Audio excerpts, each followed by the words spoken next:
Hello, everybody. Here we are, 6.2 linear relations. Before we get started, or as we get started, a couple of definitions. So, linear, I would say, makes a line or would fall along a line. And the falling along a line distinction, I think, is important to know once we get to the types of data section right here, once we're talking about discrete and continuous data. So it might not always make a line, but would fall along a line. And I think it's right in the name there, folks. Think linear, think linear, if you have trouble remembering that. And our other definition, relation, a connection between two sets of numbers, and think relationship, typically some type of connection between two people. It could be professional, romantic relationship, but a connection between two sets of numbers. Think, if it's hard for you to remember, just think about a relationship. And so a relation can be presented in a variety of ways. And so here I have 5 types of ways that we'll see in our textbook and in our work. And it's good to be able to be able to move between each of these ways.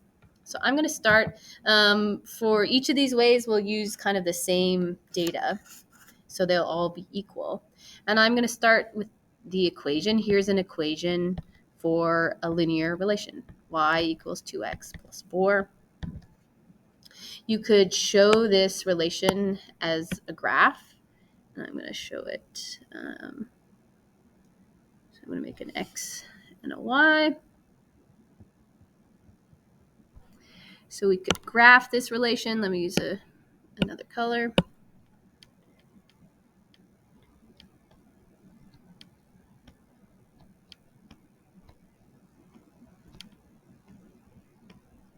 So you could graph this relation like this, and you would connect these dots.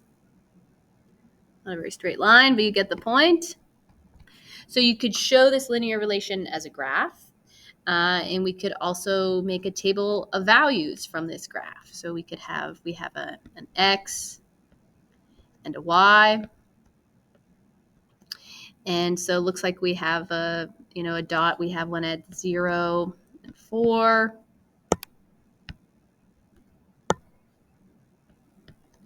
Looks like we have a dot at 1 and 6. Looks like we have a dot at 2 and 8. And looks like we have a dot at 3 and 10. So you can make a table of values, based off of this graph or using this equation. The points is very similar to the table of values. It's just kind of taking the data from the table of values and putting it in this form x, comma, y. So 0, 4. And this tells us that 0 is our x and 4 is our y. 1, 6. You can see where this is going. 2, 8. 3, 10. There's a message in the office for Dylan Jones. A message in the office from Dylan Jones. Okay, the message in the office for Dylan Jones will be immortalized in this video. And finally, we can represent this in words. So this is saying that y is equal to, and actually I might say is not even equal to, is twice, so 2 times, twice x plus 4. So whatever this y is, so if we want to look, say right here, this y is 2 times that 1 plus 4. So again, we could say right here, this 8 is 2 times the x, 2 times 2 is 4, plus 4 is 8. So we can use words to describe that as well. So I'll give you a second for that. Moving on, we're going to look at types of data, and we can have discrete for continuous data.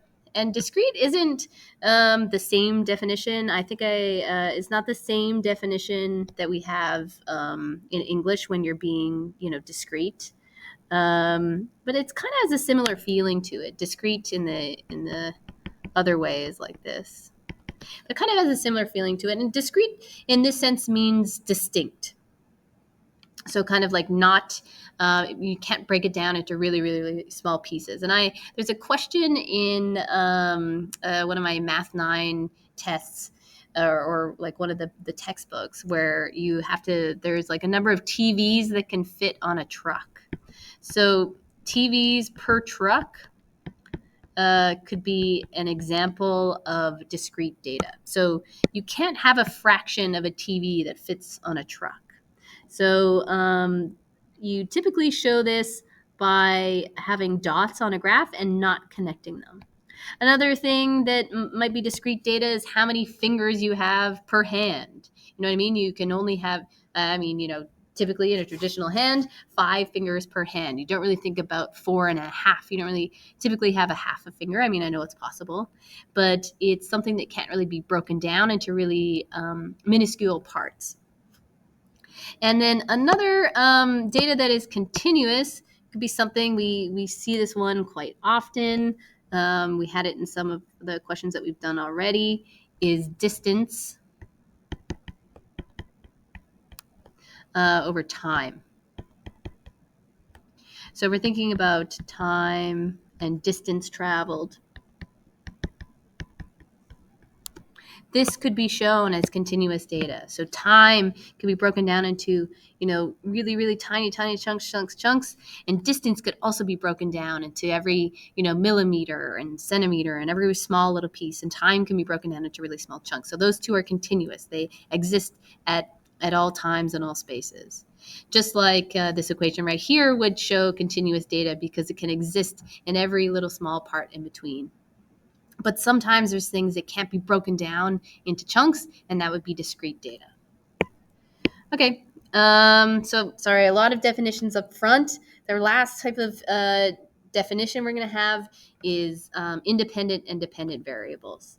And so by way of definition here, I would say the independent variable is you choose the value.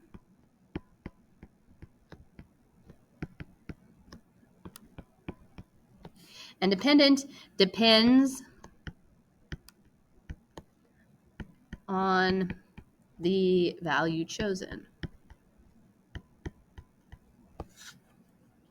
Okay, so if I want to determine, in our equation that we had before, y equals 2x plus 4, here x is going to be our independent variable and y will be our dependent variable. Because if I want to solve for y, I have to choose a value for x. I have to say, okay, what is y when x equals 1, for example? So if we have y equals 2, I've chosen the value of x as 1. So what is y when x equals 1? Y equals 2 plus 4, so y equals 6. That y value depends on what I input into the x. So we have some examples later, and hopefully that can clarify things for you. But we think about also the independent as our input, the dependent as the output. So you can maybe think about in as in input. That might help you. So for the next ones, and some of the questions that we'll do, we'll have, just like we did in the first section, what I said we need to do is kind of moving from one way that it's shown to another. So convert each relation from its current representation to a set of ordered pairs to a graph. So we need to go from here to ordered pairs to a graph. So let's do it. We got y equals 2x subtract 3. We can make a table of values or a set of ordered pair. I'm gonna do it as a table of values. I like that. We can go from that to ordered pairs. So let's choose some values and then let's graph it. So I'm gonna choose maybe 0, 1, 2, 3. And we'll solve each of them. So this means that I'm going to input this value, say y equals 2 times 0, subtract 3. So y equals 0 subtract 3. That's going to equal -3. And then let's input the next one. 2 times 1 subtract 3. So 2 subtract 3 is going to give us a -1. Let's input the next value. So I'm just inputting these into our x and solving for y. 2 times 2 is 4. 4 subtract 3 is 1. And now we can see a little bit of a pattern emerging, can't we? Looks like as this side goes up by 1, this side goes up by 2. So I'm going to predict that this is going to be 3 right here. And if we want to show that instead of as the table of values as the ordered pairs, we can show it as 0, comma, -3, 1, comma, -1, 2, comma, 1, and 3, comma, 3. And now let's graph this. I'm going to make our x and y coordinates. And let's put our dots on our graph. So we have one at 0, -3, -1, 2, 3. Next one at 1, -1. Next one at 2, +1. And next one at 3, +3. So something like that. I know this could be like, we could show this as a line, could connect it, but I'll just leave our dots. I'll just leave it that way. Let's do the next one. Convert each relation from its current representation to a table of values to words. So let's do it. We have this relation. We're going to make a table of values for x and y, and then we'll describe it in words. So it looks like we have a dot at 0, 0. Then we have another one at 1. These jump in increments of 2. So halfway, I think it's going to be 1 and 1. Next dot looks like we're at 2, 4. Next one looks like we're at 3, 9. And our last one looks we're at 4, 16. So there's our table of values. And now let's put it into words. So we'll have to do a little bit of analyzing of our data before I can describe the pattern. Doesn't look to be linear. This doesn't look like a straight line to me. But we can still describe what's going on here. So looks like we have a jump of, look at the jump. We're going +1, +3, +5, +7. Okay, that's interesting. But is there anything else that you notice about these numbers right here? In grade 8, when the grade 8s do this, I call them celebrity numbers. And you might notice that each of these are perfect squares. And that so 1 squared is 1, 2 squared is 4, 3 squared is 9, and 4 squared is 16. So I would describe this in words by saying that y is x squared.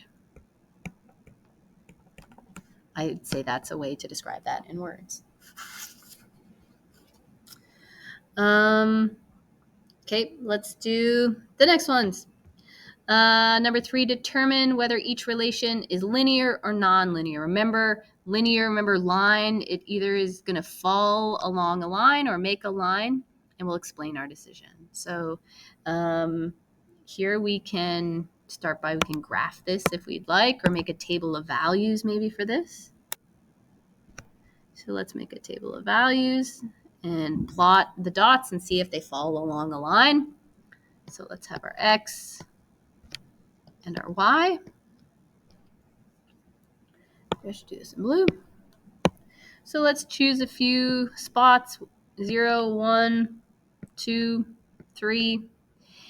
If we input a 0 in for this x, we're saying, 3 times 0, which is just 0, subtract 1. It's going to give us a -1.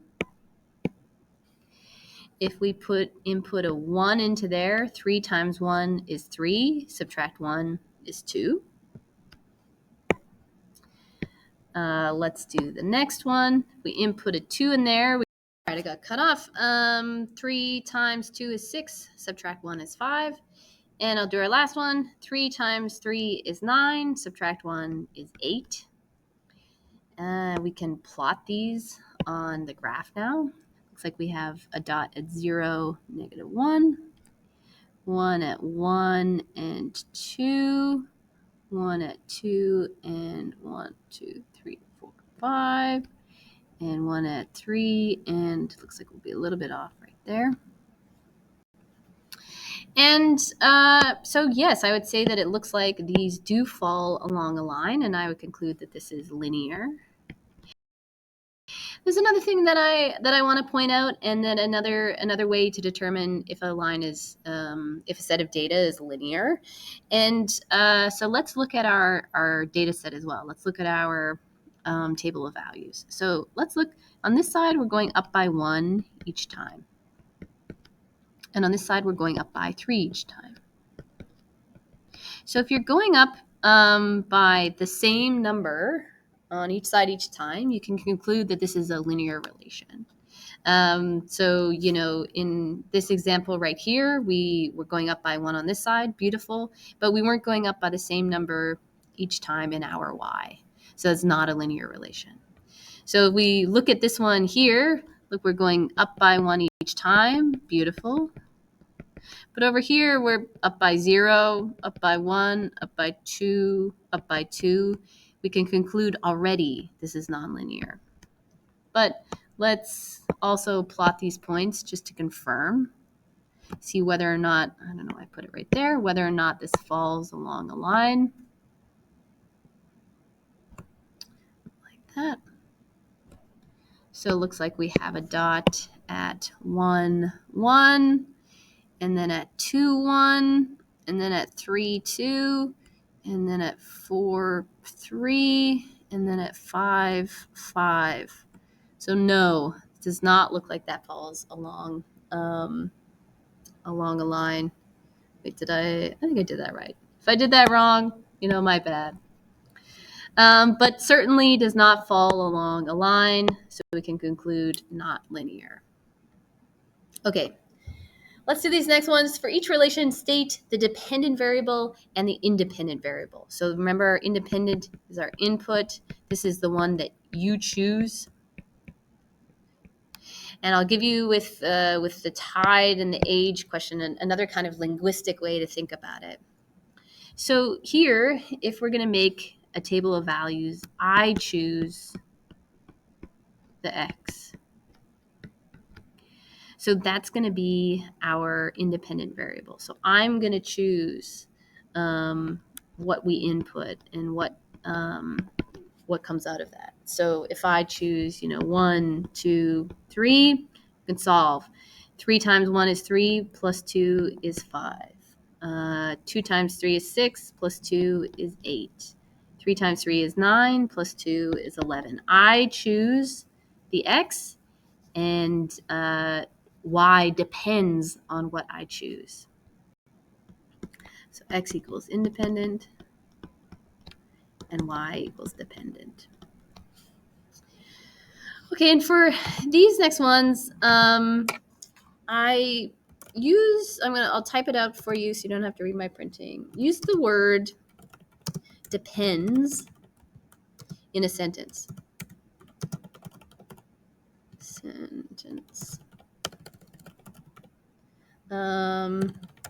Does the time of day depend on the tide? No. Okay, so use the word in a sentence. Say the time of day depends on the tide. That doesn't make sense. No, the time of day does not depend on the tide. But the height of the tide does depend on the day. So the height of the tide depends on the time of day. So use the word depends in a sentence. Does the time of day depend on the tide? I should maybe say the height of the tide. Okay, so in that way, I think it's easy to see which one depends on the other. So this one down here is our dependent, and time of day is independent. And let's try our kind of linguistic way for the next one as well. So try the sentence method. Does your age depend on how tall you are? No. But how tall you are does depend on your age. Wow, caps locks. Okay, so try the linguistic one. Does it make sense to say how old I am depends on my height? No, but it makes sense to say that my height depends on how old I am. And certainly, I mean, these things are related. Like it's but which one depends on the other one. And so use a kind of like linguistic method if you can't exactly tell. I'll give you a second or maybe I'll pause so you can write down all of the typing that I did. But I think a linguistic approach is a good way. I also have some additional notes from another teacher, Mr. Harris, that I will give you that I think can clarify some of this and give you a few more tools for determining dependent and independent variables and a few of the other things that we've gone over today. Anyways, thank you so much. Bye.